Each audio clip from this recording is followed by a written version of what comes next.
push that out, and boom, I gotcha. Whoa.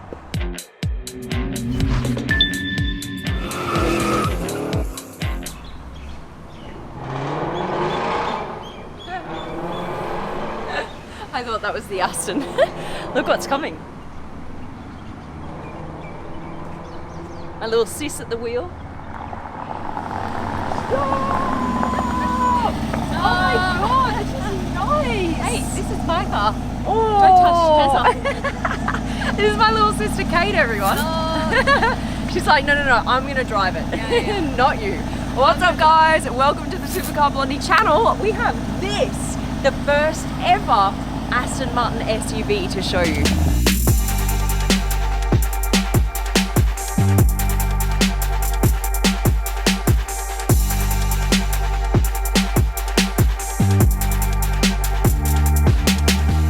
This SUV is called the DBX. Okay, so it actually follows the footsteps of, for example, the Rolls-Royce Cullinan. You've got the Bentley Bentayga, you have the Maserati Levante, and you have the Lamborghini Urus. Then you have this, the DBX, the latest luxury SUV, and the first ever SUV produced by Aston Martin. Now this, I love the color. I cannot look past the color. I was not expecting this car to actually look this good, and I think in part, I'm very impressed because of this color. This is almost like a iridescent blue, purple, silver, solar-ish color, which is actually called solar satin bronze. That is everything in my opinion. I love this color, and just wait until you see the color of the interior. Love, love, love. Let me talk to you a little bit about what makes this SUV different from all the other luxury SUVs on the market.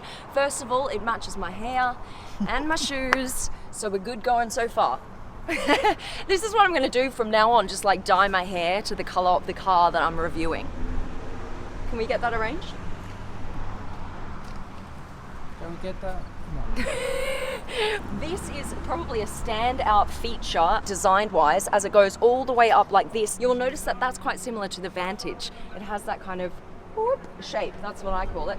You've got the Aston Martin in big letters across the back, just so everyone behind you knows what you are driving. You've got the exhaust pipes here, so one on this side, one on this side. And what I like about this is it opens with gesture control, which I love. So this is a peek into the boot. There's nice space in here, and it's all very luxe. Nice leather here as well. Literally, this car is full of leather, you guys. I think that's probably one of its USPs, that it is just so super luxe. I'm loving these rims as well. You get 22-inch standard rims on the DBX. I've never seen this design detail on a rim before. I love this. This is gorgeous. You've got nice flush, is what they call in the industry, flush handles. So that means basically that they don't poke out from the car. They actually fold in nicely with the body of the car. You've got all the heat coming out from the tire area through here. And around the front, you guys, this is the first time you're seeing it, so come on around here so you can see it from my perspective. You've got this huge front grille, which always reminds me of a whale shark. The whale shark's mouth open for some weird reason. And what is so interesting is that the Aston Martin badge is bigger than they've ever put on an Aston Martin before. On every single Aston Martin model, the badge size is different. So this is actually an air vent, you guys, that goes straight into that wheel area to cool down the brakes. And around here, you've got the daytime running lights, which is quite nice. Here on the bonnet, you've got these kind of silver fins, which I have not seen before. I actually really like that. What do you guys think? Look-wise, it's not a very big SUV. It's quite compact. It looks quite sporty because you've got this line, kind of this curved line that comes down like this. It's not just a square that runs along the top and then cuts off here. You've got this beautiful kind of sporty line. This is the key, and look what you can do. If you press this button right here, watch what happens. Boom! That actually acts as a key holder. So I think that's really practical. I love that design. The other thing you can do with this is, if you press it down for longer, So James Bond, isn't it? It's your spare key that's hidden nicely away, so you can pop that back in. Imagine if this was actually like a little needle with poison in the end, and that could be my little James Bond moment. I push that out and boom, I gotcha. Whoa. Let's unlock her. You have to push in the front and pull out, and actually I don't like that handle at all. I think it's super impractical. I'm not a massive fan. So you can see this very slightly, is it has this very slight butterfly wing door effect where it doesn't come out just straight. It actually comes out with a bit of an incline, and that is on all Aston Martins. They actually curve upwards just slightly, and that is so that you don't kind of hit it on any kind of concrete barriers that you may have parked next to or whatever. So look how much of the door panel actually comes out when you open it. All of this comes out, and that wraps around the bottom of the car. You see this? The whole way down. The reason for that is when you open up, say you've been off-roading or whatever and you've got dirt here alongside the car, you open that and the dirt actually comes with the door, so that when you get in, all of this is clean, and so you're not scraping like mud on your jeans or whatever. So I really like that feature. I am in love with this interior. In love. It is so luxe, you guys. The first thing I notice is leather absolutely everywhere you look. There is leather. Look, even the handles, you guys, these handles, leather.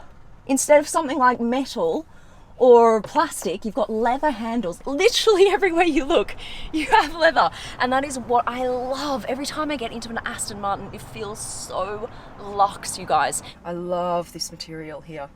It's like woven bronze. Beautiful. I've only seen it in woven steel before, but not this bronzy color, which I absolutely love. It contrasts so beautifully with the leather. You've even got leather over the speakers. That would usually be cut off in some kind of, you know, chrome or steel, but it's all leather. All of this as well.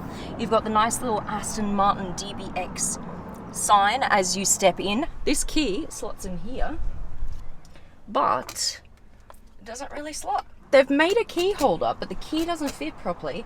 What I would love is if they did the same thing as you have on the Vanquish, for example. You actually slot the key into the start-stop area. There's like a little slot there, and then you push to start the car. That would have been cool, I reckon. Here.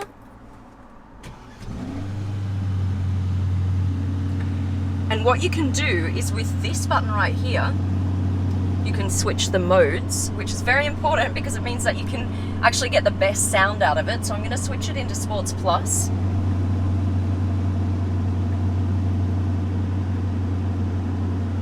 Sports Plus. And now let's hear whether it sounds like an Aston Martin should.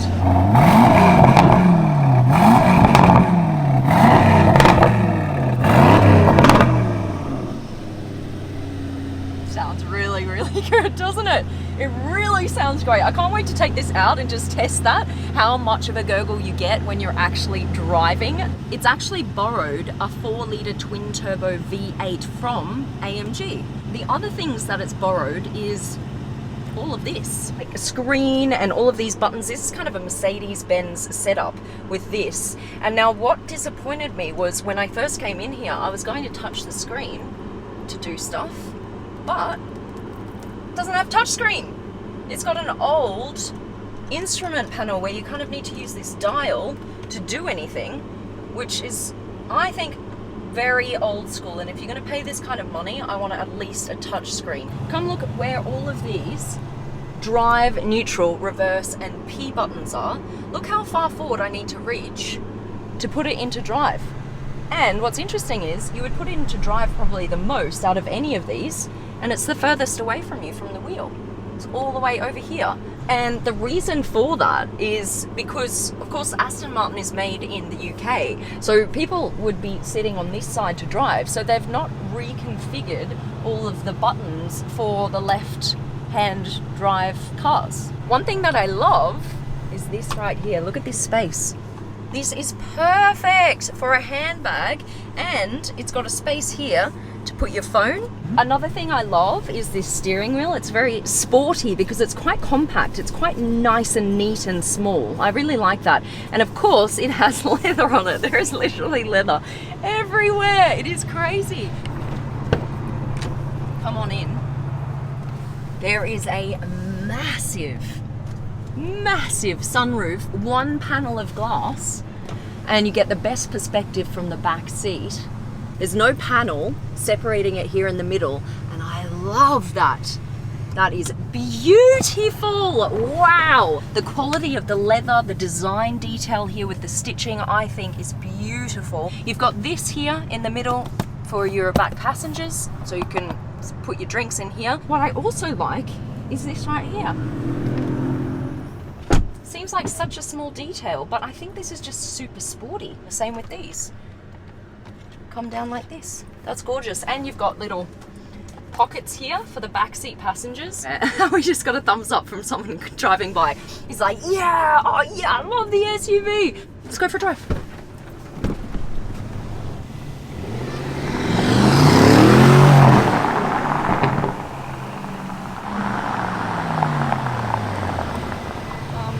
Yes, that is zippy. Holy moly, I did not expect that. It feels faster than what it says it is, 0 to 104.5 seconds. That took off. You can feel that it's a rear wheel drive though, because it's not as grippy as I would like. At the beginning I was like, whoa, okay, hang on a minute. This is crazy, get in.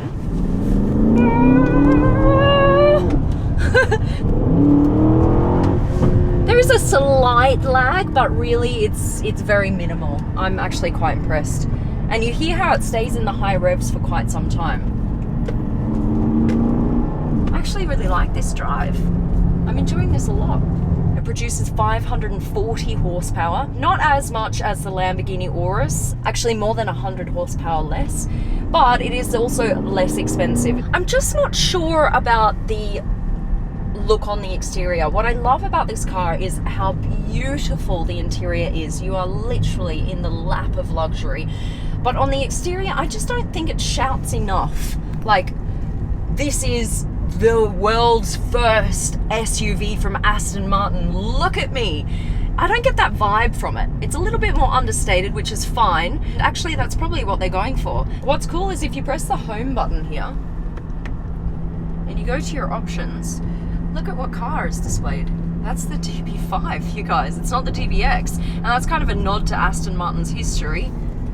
James Bond. Alright guys, I hope you liked the vid. Please subscribe to the channel. We've just hit 5 million subscribers. That has blown my mind. You guys rock. You mean the world to me. Honestly, you really do. Thank you so much for watching. And join the fam if you haven't yet. Hit the subscribe button. And if you have subscribed, hit the notifications button. You do not want to be the last to see one of these incredible cars that I'm reviewing. All right, guys, I think I'm out. I'm gonna go have a bit of fun with this car. Love you. Bye.